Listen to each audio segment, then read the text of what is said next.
when I was 12 years old.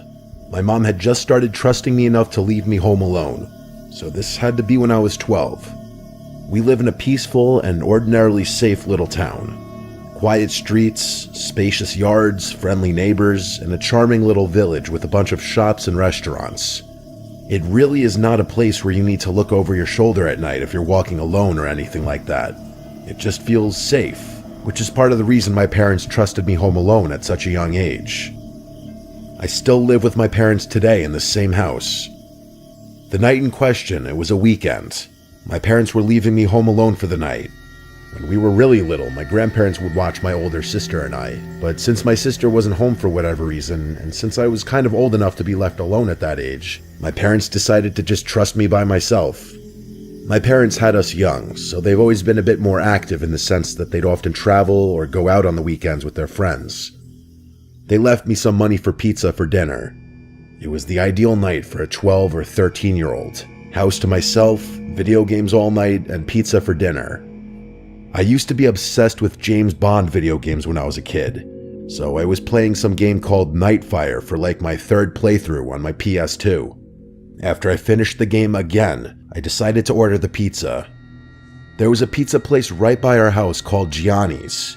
It's been closed for years now, but it was one of my family's go-to pizzerias. I ordered a regular pie. At the age of 12, I could easily eat 3 slices by myself. My mom told me to wrap the leftover slices in tinfoil and put them in the fridge. I switched out discs for another video game in the meantime while I waited for the pizza, and when the doorbell finally rang, I hurried downstairs with the $20 bill my parents left me. My mom told me to tip $4. The pizza place was like 3 blocks away, so honestly, it wasn't a bad tip, especially for the time. The delivery driver was some 30-something-year-old looking guy, though he looked a little rough. Like he had a really long and gross beard. He also wore glasses and was wearing a black trucker's hat. I gave him the 20 and asked for the specific change. As he handed me the box and counted the change, he looked up at me and then looked past me into the house and said, "You alone here?" I knew it was an odd, creepy question, and my parents taught me well about being wary of strangers. I said my parents are on their way home, a stupid answer in retrospect. I could have just said no, but I knew he was asking because first of all there were no cars in the driveway, and the fact that a kid was accepting the pizza at the door instead of an adult. After he handed me the change, I closed the door. I ate in the kitchen, probably had 3 slices and then wrapped up the rest of them and put them in the fridge. I went back upstairs and played my other James Bond PS2 game, Agent Under Fire. I liked this one less than Nightfire, but it was still good. Hours go by of me playing. It was probably 11 o'clock when the doorbell rang. Naturally, thinking it was my parents, I rushed downstairs to the door. I said through the door, "Mom? Dad?" But an unfamiliar voice on the other side said, "Hey, I need help." They said they need to use a phone. I said, "Who is this?" And he repeated that he just needs to use a phone. I didn't want to peek through the window because, quite honestly, I was scared. I decided to go upstairs and ignore it. I knew from common sense alone that opening that door would be a horrible, horrible idea. I was walking up the stairs, which are directly in front of the front door, when the man outside banged on the door, and I heard him say, "Wait, please, I need help." What that meant was that he saw me. He was watching through the glass at the top of the door. I turned around, and though it was dark on the front porch, I could still see the outline of the man's head. Though I couldn't see his eyes, it was obvious that he was staring back at me. I ran upstairs and ran to my parents' room. The only house phone that was upstairs was in my parents' room, so I went to the phone immediately and called my mom's cell phone number. I didn't memorize my dad's number at that age.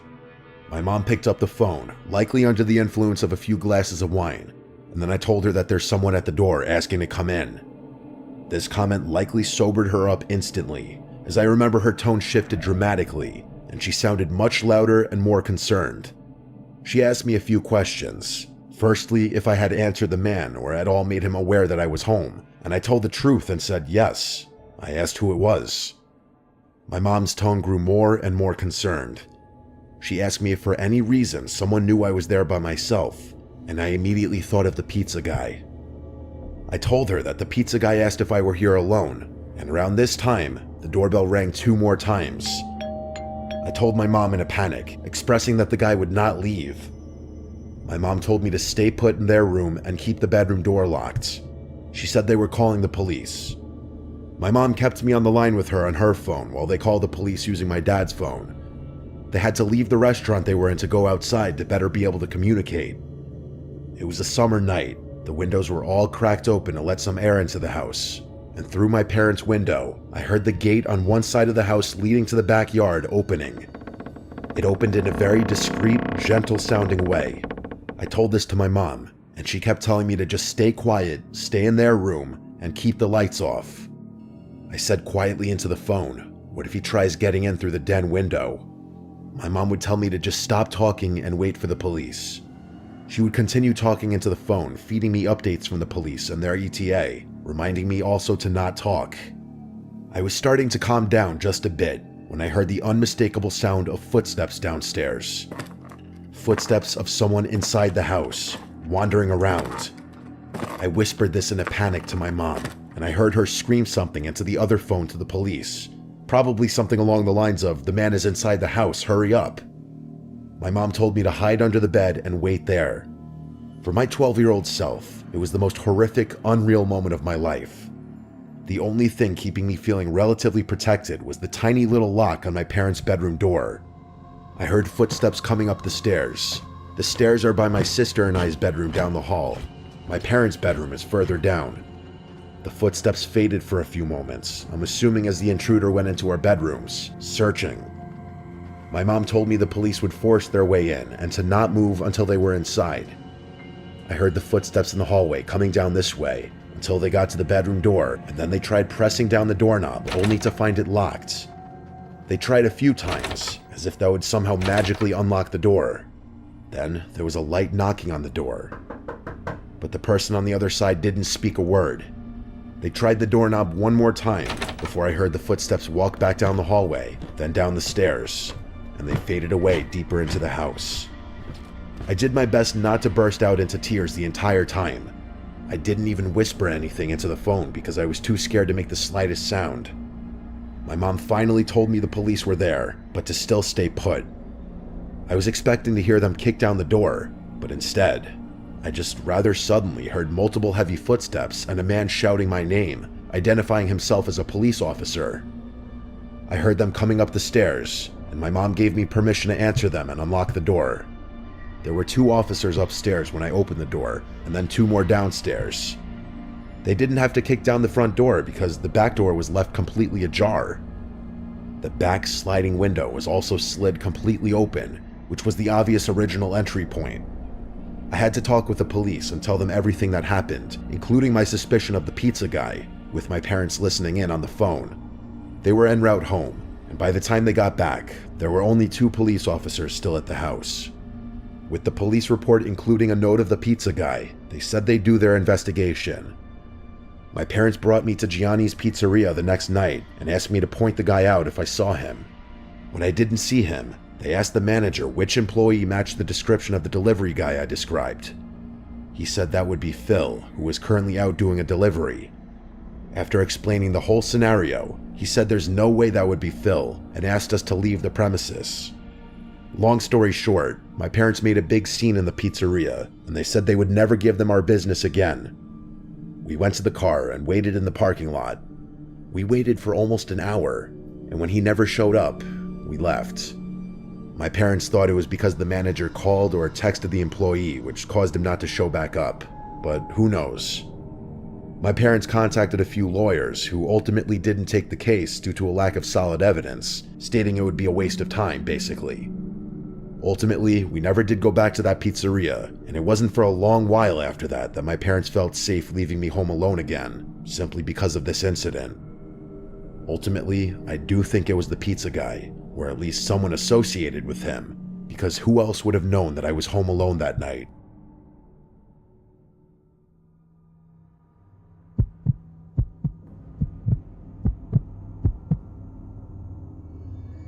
When I was a teenager, my parents and I moved from California to a secluded area in North Idaho. My parents had just retired and built their dream home deep in the backcountry. We had no neighbors in sight, just forest. endless, dense forest that backed right up to national parkland and paper mill logging grounds. The house was massive, 2 stories, a gym, a full bar and pool room, and a legit movie theater set up in the basement. It felt like the kind of house people dream of. Remote, quiet, perfect. Or so it seemed. I was dating my high school girlfriend at the time. One night, while my parents were out on a date downtown, I invited her over to hang out and watch a movie. We were completely alone. I cracked open a beer. I was underage, but figured no one would care, and we headed down to the movie room to watch Gladiator. Everything started out normal, but somewhere around the midpoint of the movie, maybe close to midnight, something switched in me. Out of nowhere, I was overwhelmed with this fight or flight feeling. It was like my body sensed something my brain couldn't see. My heart was pounding, and I kept glancing at the uncovered windows behind us that looked out into the pitch black woods.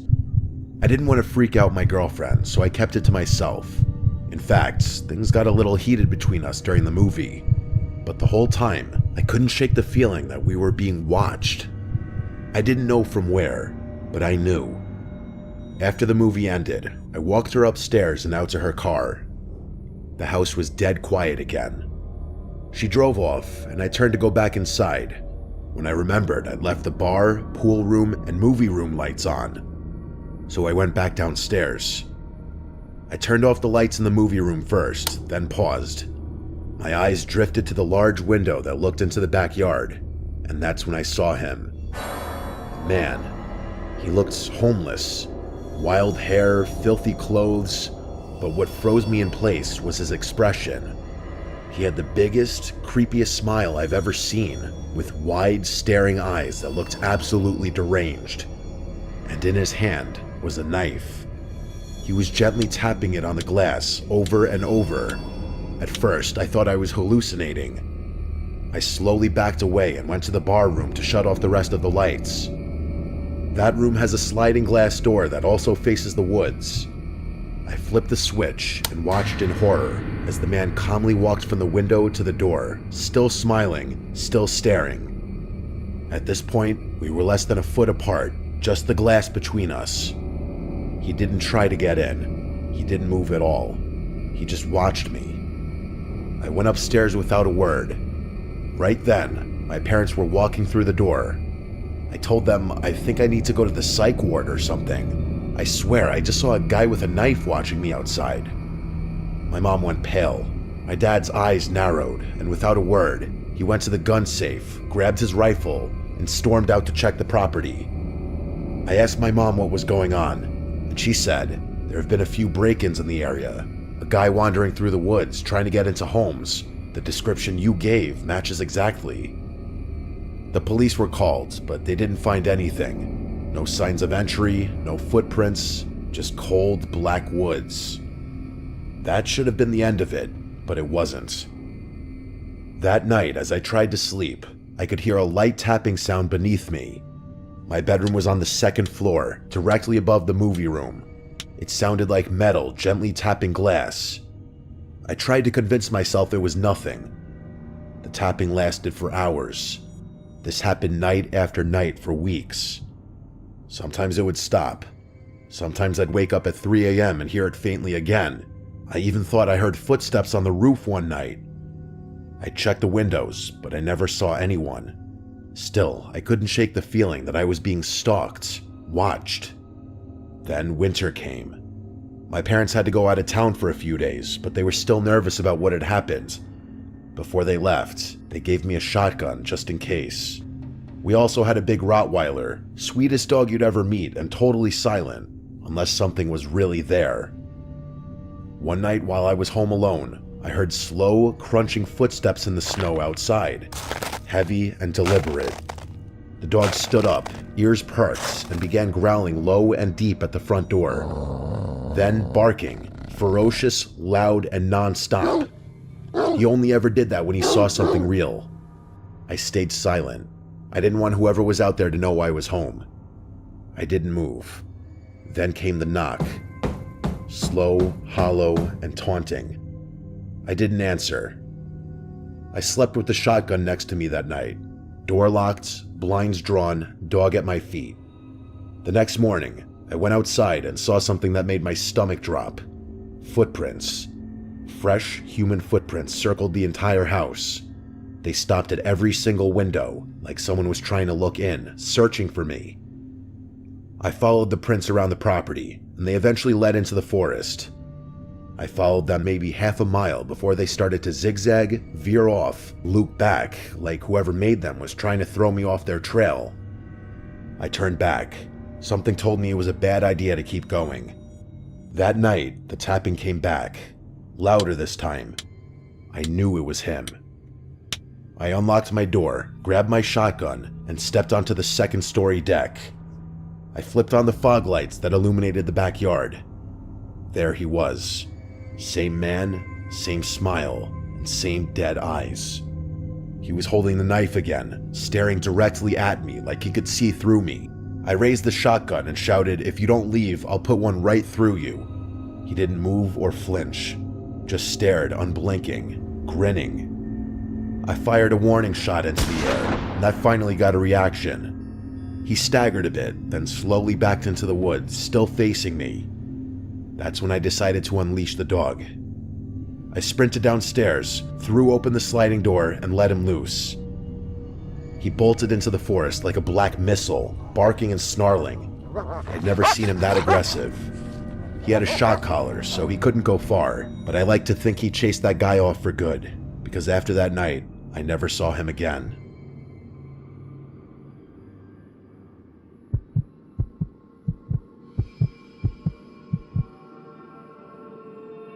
This happened in March of 2022 during spring break. I was in my second year of college. My friends and I, 6 of us total, decided to rent a cabin out in South Carolina for a few days, just to get away from everything. No school, no stress, no phones. It was supposed to be one of those quiet trips where you drink too much, play music too loud, and maybe make some memories you'll laugh about later. There were 4 of us guys, me, Matt, Chris, and Tyler, and 2 girls, Jess and Sarah. We'd all been close since freshman year. The cabin we picked was stupid cheap for its size. 2 stories, a wraparound porch, 2 bathrooms, and listed as being on private land near a lake. It was way out there, no towns for miles, surrounded by forest. The guy who owned it had a thick accent and seemed kind of off when we talked to him on the phone.